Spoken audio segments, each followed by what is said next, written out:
The massive space station hung in the darkness between stars like a giant metal flower. Kepler's Rest was the biggest neutral meeting place in the galaxy. Ships from dozens of different worlds docked at its many arms. Today it would host the most important peace talks in human history. Hyun-Woo Kim walked through the long hallways of the station. His black diplomatic uniform felt heavy on his shoulders. Behind him, two other humans followed quietly. Jimin Park carried a datapad filled with military reports. So-Young Lee held her research files about alien biology. All three of them knew how much was riding on these talks. For 8 months, 3 powerful alien races had been attacking human colonies. They called themselves the hegemony. The insect-like Vorthak had sharp claws and spoke in clicking sounds. The crystal beings called Nixari looked like walking diamonds that glowed with inner light. The Solari were made of pure energy, shifting and flowing like living fire. These aliens claimed that humans were expanding too fast across space. They said human colonies were dangerous to galactic peace. Village after village had been destroyed. Millions of humans were dead or missing. Earth's leaders had begged for these peace talks as a last chance to avoid total war. Hyun-Woo stopped at the great meeting hall doors. 2 guards from different alien species stood watch. They looked at the humans with cold, unfriendly eyes. One guard was tall and thin with gray skin. The other had 4 arms and scales like a snake. Ambassador Kim of Earth, Hyun-Woo said clearly. "We are here for the scheduled peace conference." The gray-skinned guard checked his list. "You may enter. Your weapons and recording devices have been scanned and cleared."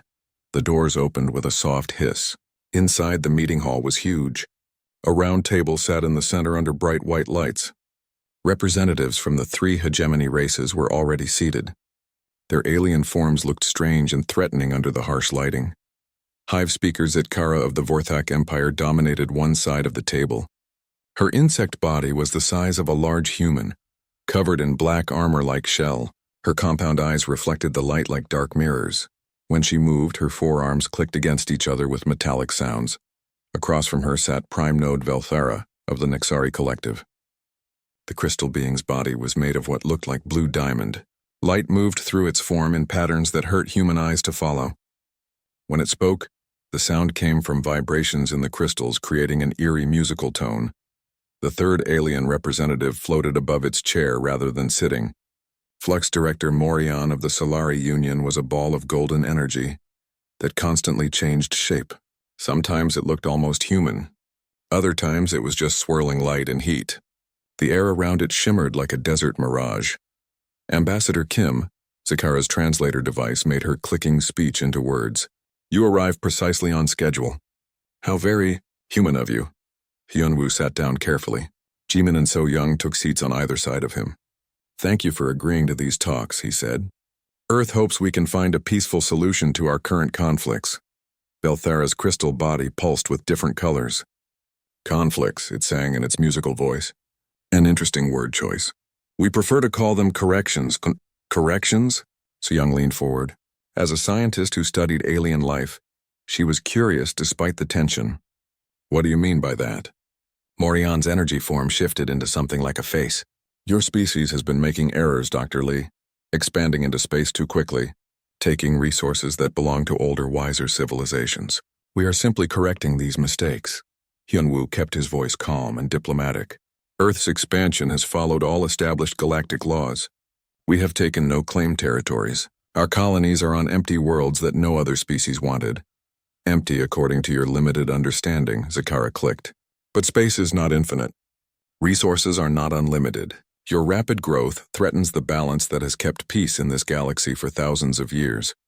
Jimin quietly activated her datapad under the table. She began reviewing the military intelligence reports that Earth's spy network had gathered.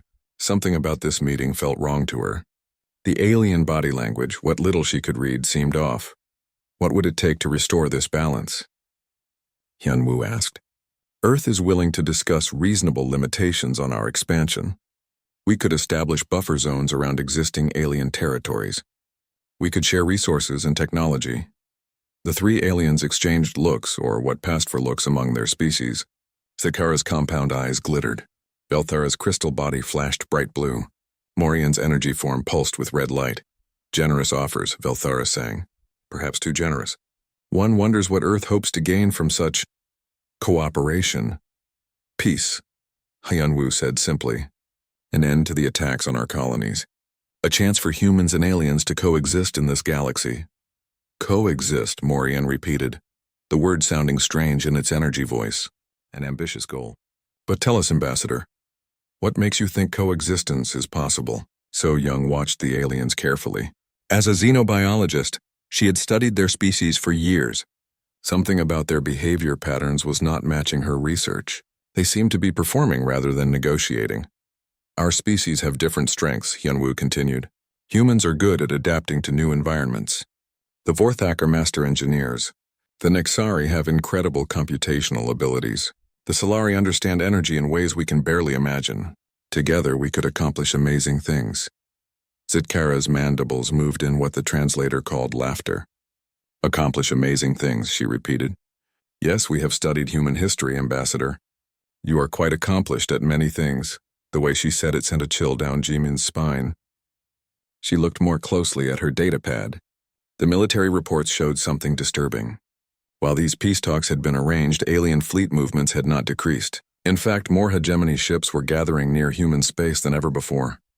Our species learned from the past, Hyunwoo said carefully. We have made mistakes, but we try to do better. That is why we are here today, seeking peace instead of war. Learning from the past. Velthara's crystal body brightened. How fascinating. We too have learned from studying your past, Ambassador Kim. Your world wars, your genocides, your tendency to consume everything in your path. Those are old wounds, So Young said quickly. Humanity has grown beyond such things. We have been peaceful in space for over a century. Peaceful? Morian pulsed with different colors. Another interesting word choice. Tell me, how do you define peaceful when your colonies multiply like a virus across the galaxy? The insult was barely hidden, but Hyunwoo kept his diplomatic smile. Growth is natural for any successful species. We harm no one by settling empty worlds. Empty to you, Zitkara clicked. But the galaxy was balanced before your arrival. Every species had its place, its role, its limitations. Humans recognized no limitations. Jimin's datapad chimed softly with an urgent message. Her face went pale as she read it. The message was from Earth's deep space monitoring stations. The alien fleets were not just gathering, they were moving. And their destination was not the outer human colonies. They were heading straight for Earth. She looked up at Hyunwoo and caught his eye. Very carefully, she turned her datapad so he could see the screen. His diplomatic expression never changed, but she saw his jaw tighten slightly. Perhaps we should take a break, Hyunwoo suggested. Allow everyone time to consider the proposals we have discussed. Oh, but we have considered them quite thoroughly already, Velthara sang sweetly. In fact, we reached our conclusions about humanity some time ago. The three aliens looked at each other again. This time, their silent communication seemed to reach a decision. The temperature in the room seemed to drop several degrees. Ambassador Kim, Zitkara said slowly, there is something you should understand about these talks. So Young felt her scientist's instincts screaming warnings. Every alien behavior pattern she had studied suggested they were about to reveal something terrible. We are listening, Hyunwoo said quietly. Morian's energy form brightened until it was almost too bright to look at directly. Good. Because what we have to tell you will determine the future of your entire species. The room fell silent except for the soft humming of the station's life support systems. 3 humans sat across from 3 aliens. And suddenly, the peace talks felt much more like a trial where the verdict had already been decided. Hyunwoo Kim felt the weight of silence in the meeting hall. The 3 alien representatives stared at him and his team with expressions that were impossible to read. But the feeling in the air had changed completely. What started as difficult negotiations now felt like something much worse. You said you had something to tell us, Hyunwoo said carefully. His diplomat training helped him keep his voice steady, even though Jimin's datapad showed alien fleets moving toward Earth. Hive speaker Zitkara's compound eyes glittered under the bright lights. Her forearms moved in a pattern that looked almost like she was preparing for battle. Yes, Ambassador. We have much to discuss about your species' future, or rather the lack of one. Prime Node Velthara's crystal body pulsed with cold blue light. The musical tones from its voice became sharper, more cutting. You came here believing these were peace talks. You thought we gathered to negotiate terms for coexistence. This was your first mistake. So Young Lee watched the aliens with growing alarm. Every behavioral pattern she had studied told her the same thing. These beings were not here to make peace. They were here to deliver an ultimatum. What do you mean? She asked, though part of her was afraid to hear the answer. Flux Director Morian's energy form brightened until the air around it started to shimmer with heat. We mean, Dr. Lee, that there never were any peace talks. This meeting exists for one purpose only, to inform humanity of our decision regarding your continued existence. The words hit the three humans like physical blows. Hyunwoo's diplomatic mask slipped for just a moment, showing the fear and anger beneath. Jimin's hand moved toward the emergency communicator on her belt. So Young's scientific mind raced to understand what she was hearing. Decision about our existence? Hyunwoo repeated slowly. Are you threatening to destroy humanity? Zitkara's mandibles clicked in what the translator rendered as laughter. Threatening? No, Ambassador. We do not make threats. We simply state facts. The fact is that your species has been judged and found too dangerous to continue existing. Dangerous? Jimin spoke up for the first time. Her military background made her think tactically. Earth has never attacked any of your worlds. We have never declared war on any alien species. How are we dangerous? Velthara's crystal form shifted colors from blue to angry red. Dangerous in ways your simple minds cannot understand. We have studied your history, Major Park. Every war your species has fought. Every weapon you have built. Every genocide you have committed against your own people. That history is behind us, So Young protested. Humanity has been peaceful in space for over 100 years. We have laws against war crimes. We have organizations that prevent conflicts between human colonies. Morian's energy form took on the rough shape of a human face, but twisted with contempt. Peaceful? You call your expansion peaceful? In 1 century you have spread to over 300 worlds. You adapt to any environment. You survive in conditions that kill other species. You reproduce faster than any other intelligent race in the galaxy. Those are good qualities, Hyunwoo said, though he was beginning to understand where this conversation was leading. Adaptability and survival skills help us thrive without taking resources from other species. Exactly the problem, Zitkara clicked. Your species thrives too well. Our computer models show the same result every time. If humanity continues to expand at its current rate, you will control half the galaxy within 5 generations. All of it within 10. So Young's scientific mind rebelled against such logic. But the galaxy is huge. There are billions of star systems. Surely there is room for everyone. Velthara's body flashed bright white with what seemed like anger. Room is not the issue, Dr. Lee. Resources are finite. Habitable worlds are limited. But more importantly, your species has shown disturbing patterns that make coexistence impossible. What patterns? Hyunwoo demanded, though he was starting to fear the answer. Morian's energy form pulsed with different colors as it spoke. Your world wars killed hundreds of millions of your own species. Yet within decades, you were exploring space together. You created weapons that could destroy your entire planet. Yet you never used them in major conflicts after the first 2 demonstrations. Because we learned from our mistakes, Jimin said. We grew wiser.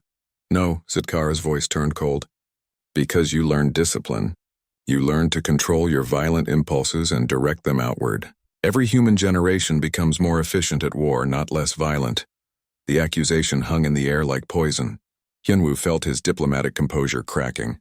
You are condemning us for learning to control our worst impulses? That makes no sense. Velthara's crystal body began to resonate with a low, threatening hum. It makes perfect sense when you understand what it means. Your species practices violence with increasing skill while maintaining the appearance of peace. This makes you the most dangerous predators the galaxy has ever seen. So Young stood up from her chair, her scientific objectivity finally breaking. You are talking about genocide. You want to kill billions of innocent people because of theoretical future threats. Theoretical? Morian's energy form flared bright red. Your own military academies teach courses called alien warfare tactics. Your scientists study our biology to find weaknesses. Your colonies are positioned along strategic trade routes. Nothing about human expansion is accidental. Jimin's datapad chimed again with another urgent message. The alien fleets were closer to Earth now, but worse. More ships were appearing from hidden positions throughout human space. The hegemony had been planning this for months, maybe years. You have been spying on us, she said quietly. Studying you, Zitkara corrected, learning your patterns, understanding your true nature. And we have reached an unanimous conclusion among all three of our species. Which is what exactly? Hyunwoo asked, though he dreaded the answer. The three aliens looked at each other in their silent way of communicating. When they turned back to the humans, there was something final and terrible in their alien expressions. Velthara spoke first, its crystal voice singing with cold certainty. Humanity represents an extinction-level threat to all other intelligent life in the galaxy. Your species combines rapid reproduction, technological adaptation, and controlled aggression in ways that make eventual galactic domination inevitable. Morian added its energy voice to the judgment. You are not evil, Ambassador Kim. Evil can be reasoned with, controlled, or redirected. You are something far worse. You are efficient. You turn every challenge into a learning experience, every defeat into a future victory, every peace into preparation for the next war. Zitkara delivered the final verdict. Therefore, the hegemony has decided that humanity must be eliminated completely. Not defeated, not conquered, not controlled, eliminated. Every human colony, every human ship, every human life. Your species ends today. The words echoed in the meeting hall like a death sentence, because that was exactly what they were. Hyunwoo found his voice first. You cannot be serious.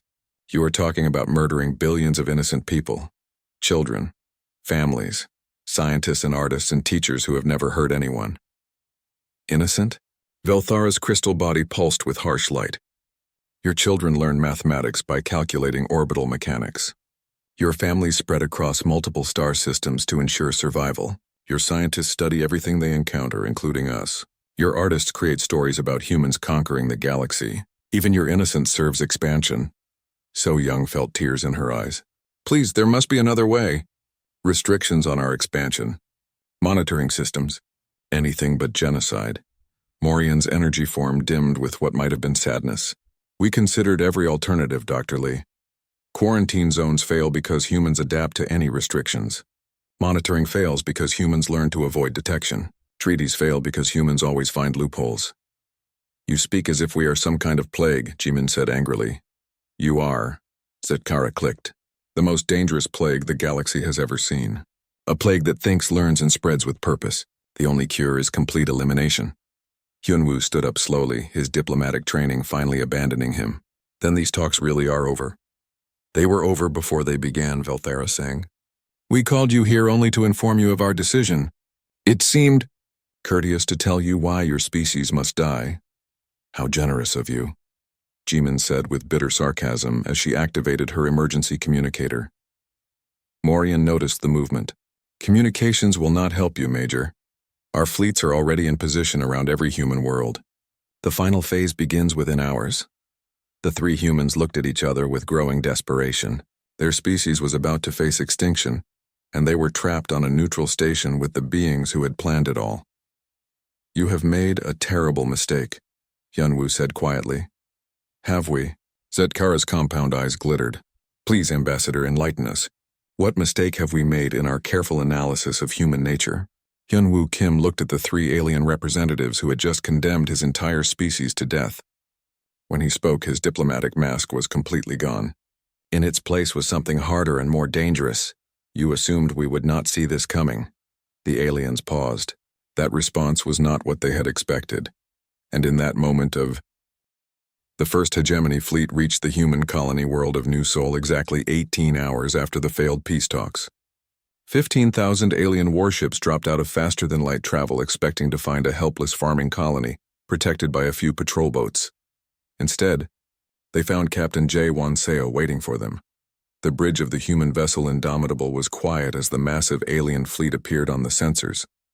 Around Jae-won, his crew worked at their stations with calm efficiency.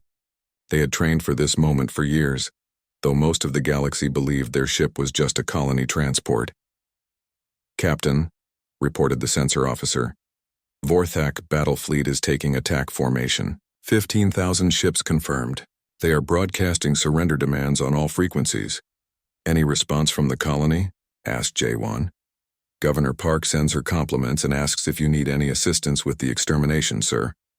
Several crew members smiled at that message. Governor Yuri Park had been a military commander before taking the civilian post on New Seoul. She knew exactly what kind of assistance her farming colony could provide. "Signal the fleet," Jaewon ordered. "Prepare for Phase 2 revelation. Drop stealth fields on my mark." On the main screen, the approaching Vorthak ships looked terrifying. Each vessel was the size of a city, covered in weapon emplacements and armor plating. Their insect-like design made them look like giant space beetles ready to devour everything in their path. The lead Vorthak ship broadcast a message. "Human colony of New Seoul. You are ordered to surrender immediately. Prepare for processing and elimination. Resistance will only increase your suffering." Jaewon activated his communication system. "Vorthak Fleet, this is Captain Seo of the Terran Defense Force. You are trespassing in human space. Withdraw immediately or face the consequences." The alien response came quickly, filled with clicking laughter.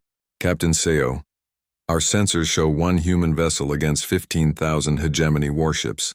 Your courage is admirable but pointless. Surrender now and your death will be quick." "I appreciate the offer," Jaewon replied calmly, "but I have a counter-proposal. Leave now and some of you might survive to tell others what happened here." The Vorthak commander's response was to begin charging weapons across his entire fleet. Energy readings spiked as thousands of alien cannons prepared to fire. "Sir," reported the weapons officer, "all Vorthak ships are powering up for bombardment." "They intend to destroy the colony from orbit," Jaewon smiled. It was not a pleasant smile. "Then I suppose it is time to show them why attacking humanity was a mistake. Drop stealth fields. All ships. Full revelation." What happened next would be talked about in alien military academies for generations, assuming any aliens survived to establish military academies.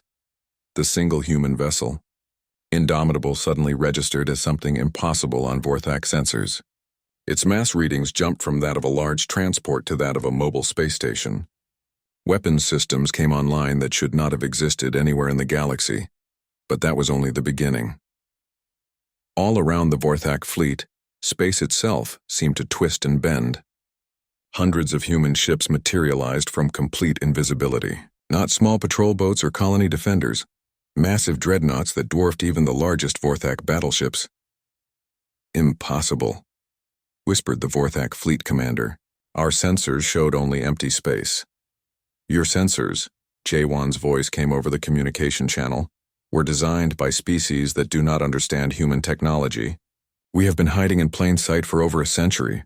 The human fleet that surrounded the aliens was a mixture of ship designs that seemed to come from different centuries. Some vessels looked like floating cities bristling with weapons. Others were sleek and deadly, covered in armor that seemed to absorb light itself. A few appeared to be made of pure energy, shifting and flowing like living metal." "Captain," reported his tactical officer, "we have confirmation from all colony defense platforms. New Seoul defensive grid is fully active and awaiting orders." On the planet below, what the aliens had thought was a peaceful farming colony began to reveal its true nature. Massive weapons platforms rose from underground bunkers. Defense shields that could protect entire continents powered up. The agricultural equipment transformed into military hardware that made Vorthak technology look primitive. The alien fleet commander tried to process what he was seeing. "This is not possible. Our intelligence report showed New Seoul as a farming colony with minimal defenses." "Your intelligence," said Governor Park's voice joining the communication, "was exactly what we wanted you to see. Welcome to New Seoul, gentlemen. I hope you brought enough ships." Jaewon checked his tactical display. The human vessels had the alien fleet completely surrounded. More importantly, they had weapon systems that the aliens could not even identify, let alone defend against. "Vorthak commander," he said politely, "I will ask one more time. Withdraw your fleet immediately. This is your final warning."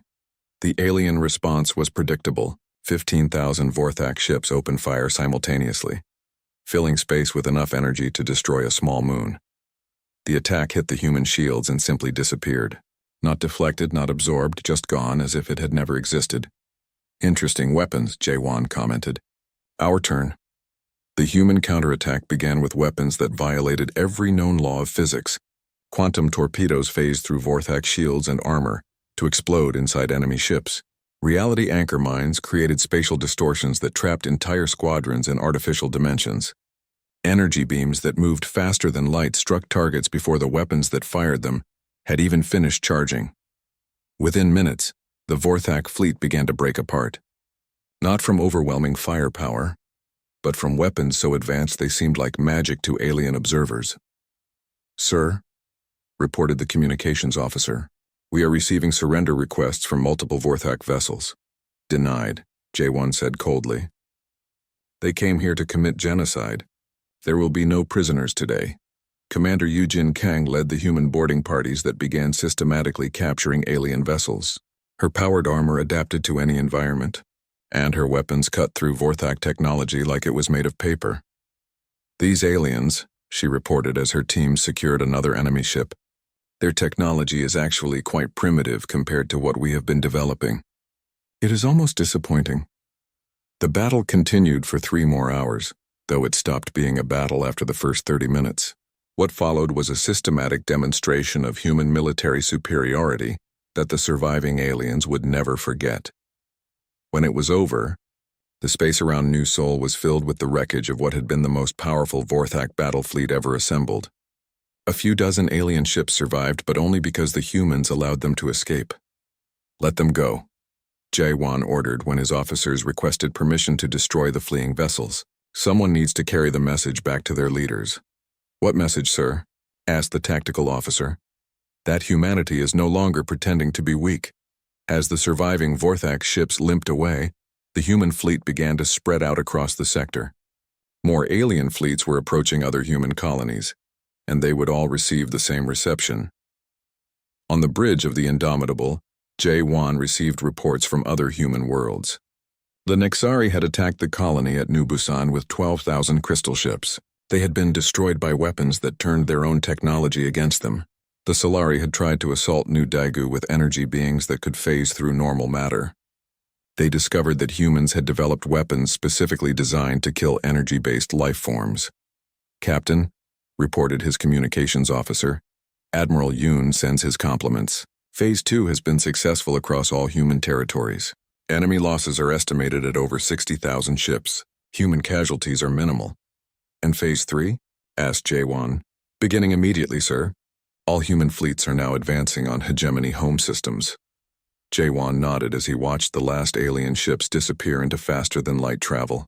The beings who had planned humanity's extinction were about to learn what real extinction looked like. "Signal all ships," he ordered. "Pursue the survivors. It is time to pay a visit to the species that declared war on humanity." The human fleet began moving deeper into alien space, following the fleeing Vorthak vessels. Behind them, New Sol continued its peaceful existence as a farming colony. Except, now the galaxy knew that humanity's peaceful colonies could destroy entire alien fleets without breaking a sweat, and the real war was just beginning.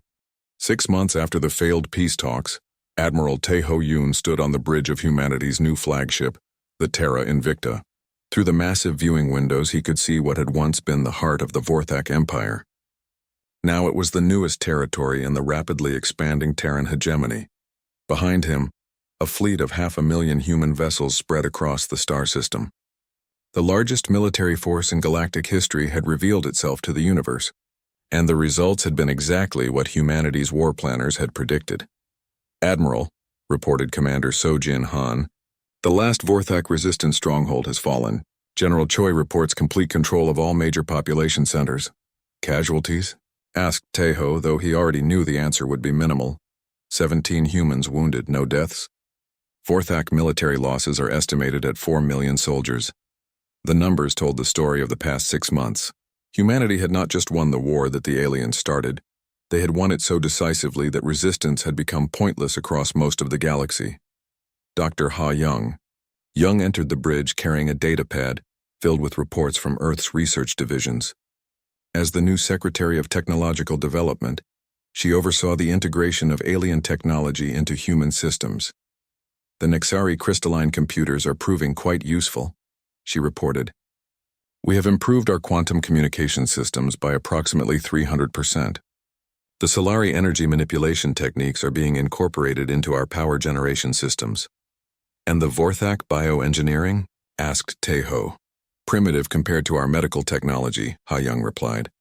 But their understanding of hive mind structures has given us insights into group coordination systems. We are applying it to our fleet command networks. The irony was not lost on anyone present. The three species that had tried to destroy humanity for being too adaptive were now having their best technologies absorbed and improved by human scientists. A communication alert chimed, indicating an incoming priority message. The holographic display activated to show President Min Ho-an speaking from his new office on Earth. Behind him, the view showed massive orbital shipyards that stretched for hundreds of kilometers in every direction. Admiral Yoon, Min-ho said, I have just finished meeting with representatives from 47 different species. They are all requesting human protection from what remains of the hegemony forces. Protection? Taeho smiled slightly. 6 months ago, most of these species supported the hegemony's decision to eliminate humanity. Times change, Min-ho replied. Especially when the species they thought was weak conquers half the galaxy in less than a year. The Galactic Confederation has officially dissolved itself. In its place, they are requesting the establishment of a new governing body. The Terran hegemony, Taeho said. It was not a question. Exactly. With humanity overseeing all military affairs and interstellar policy, species may maintain their internal governments and cultural practices, but any conflicts between worlds will be resolved by human arbitrators. Ambassador Hyunwoo Kim appeared on another part of the holographic display. He was speaking from the ruins of what had been the Nexari homeworld's capital city. The crystal spires that had once reached into space were now broken stumps, and human construction crews were building new structures designed for multiple species. The transition is proceeding smoothly, he reported. Most alien populations seem almost relieved to have the war over. The hegemony's leadership convinced them that humanity was a threat to galactic civilization. Now they are discovering that human rule is considerably more peaceful than what they had before. General Yoon-ji, Choi's image joined the communication from her command post on what had been the Solari Union's primary military base. The former hegemony military commanders are being processed through re-education programs. Most are cooperating fully. They understand that resistance is pointless. Any remaining organized opposition? Asked Taeho. None worth mentioning, Yoon-ji replied. A few isolated groups hiding in deep space, but they lack the resources to threaten anyone. The galaxy has accepted the new reality. Dr. Ha-young activated her datapad and shared statistical displays with everyone on the communication channel. The numbers showed the complete transformation of galactic civilization. In just 6 months, human population has increased by 12% due to improved medical technology shared from alien worlds, she reported. Economic productivity across all formerly independent systems has risen by 35% under unified administration. Interspecies conflicts have dropped to zero. Zero? Asked President Min-ho. No species is willing to risk human intervention, Ha-young explained. They have seen what happens to civilizations that threaten others. The deterrent effect is quite effective. Captain Jaewon-seo's image appeared on the display from his position near the galactic core. His fleet was escorting the last group of hegemony survivors to their new home, on a world that humans had designated as a reservation. The former hegemony leadership has been asking to speak with you. Admiral, he reported. They claim to have important information about other potential threats to galactic stability. Taeho considered this. Threats? After what we have demonstrated, what could possibly threaten galactic stability? Unknown species from outside our galaxy, sir. The hegemony apparently had intelligence about potential invasion forces that they never shared with other civilizations. Interesting, said President Min-ho. It seems our former enemies may still have value as allies. The communication was interrupted by an alert from the Terra Invicta's sensor array. Commander So-jin quickly analyzed the incoming data. Admiral, we are receiving a priority transmission from the outer galaxy monitoring stations. Multiple unknown contacts approaching from extragalactic space. The transmission is being sent on diplomatic frequencies. On screen, ordered Taeho. The holographic display changed to show a message from an alien species none of them had ever seen before. The beings looked like a cross between reptiles and machines, with metal implants integrated directly into their biological forms.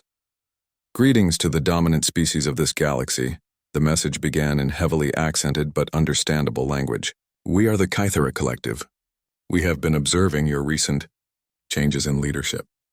We wish to discuss terms for your surrender before we begin harvesting your systems for resources. The message ended with what was clearly meant to be a threatening display of military power. Massive ships that dwarfed anything the former hegemony had possessed filled the screen. For a moment, everyone in the communication channel was silent. Then Admiral Taeho began to laugh. "Admiral?" asked Commander Sojin, looking concerned. "They want to discuss our surrender," Taeho said, still chuckling. "These beings have been watching us conquer the galaxy for 6 months, and they think we will surrender to them." President Minho's expression was equally amused. "Dr. Jung, how quickly can we adapt our weapons to work on these new targets?" "Give me a week to analyze their technology from the transmission data," Ha-Young replied. "Though based on what I can see, they appear to be using fairly conventional physics. Nothing we cannot handle. General Choi," Minho continued, "prepare a response fleet, something appropriately sized to welcome our new visitors." "How large a fleet, sir?" asked Yoonji. "Oh, I think 1,000,000 ships should be sufficient for first contact," Minho said casually. "We want to make a good impression." Ambassador Hyunwoo cleared his throat politely. "Should I prepare diplomatic communications for these Kithara? Perhaps explain the new galactic situation to them." "Absolutely," President Minho replied. "Make sure they understand that the galaxy is under new management. Peaceful species are welcome to join our civilization. As for aggressive species..."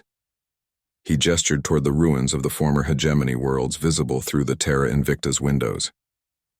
Captain Jaewon's image smiled grimly. "Sir, should I inform the former hegemony leaders about these new arrivals? They might have useful intelligence about Kithara capabilities." "Excellent idea," said Taeho. "Tell them that cooperation in defending their new home might earn them better living conditions." Dr. Ha-Young was already working on her datapad, analyzing the threat assessment. Based on their transmission, the Kithara seem to believe that galactic civilizations are naturally weak and divided. They have clearly not been paying close attention to recent events. "Their mistake," said General Yoonji. "Just like the hegemony, they see what they expect to see instead of what actually exists."